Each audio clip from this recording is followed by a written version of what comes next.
This is April Story reporting for Quiltmas TV. We have finally reached day 12 of the 12 days of Quiltmas.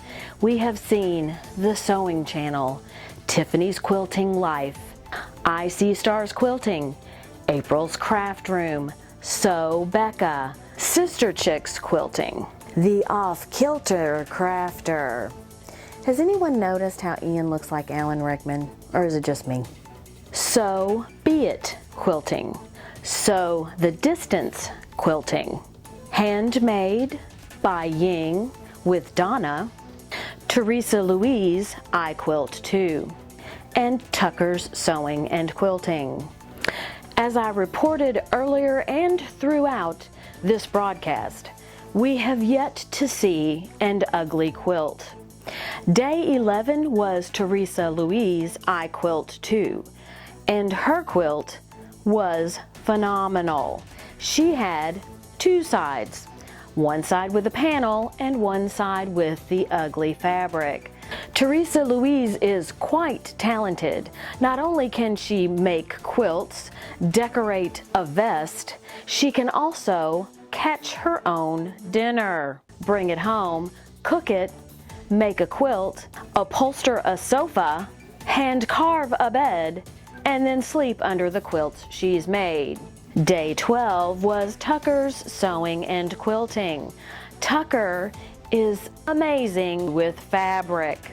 I had the pleasure of spending some time with him, and it will be my privilege to say years from now, I knew him when. It is quite sad seeing that this is the last day of Quiltmas.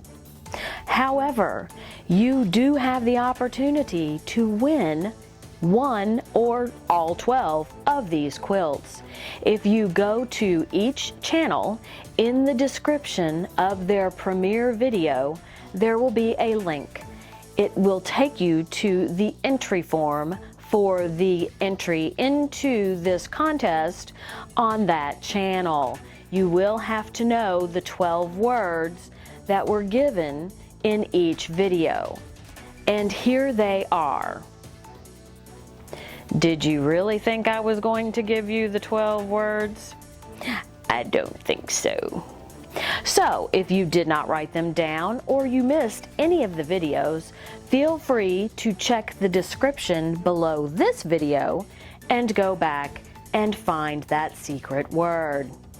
The drawing will be held on the 18th of December, so you have through the 17th of December to enter the drawing. This is April Story with a sad heart, signing off for this year for Quiltmas TV. I'm Queen Poppy. Let's go! Can't harmonize alone.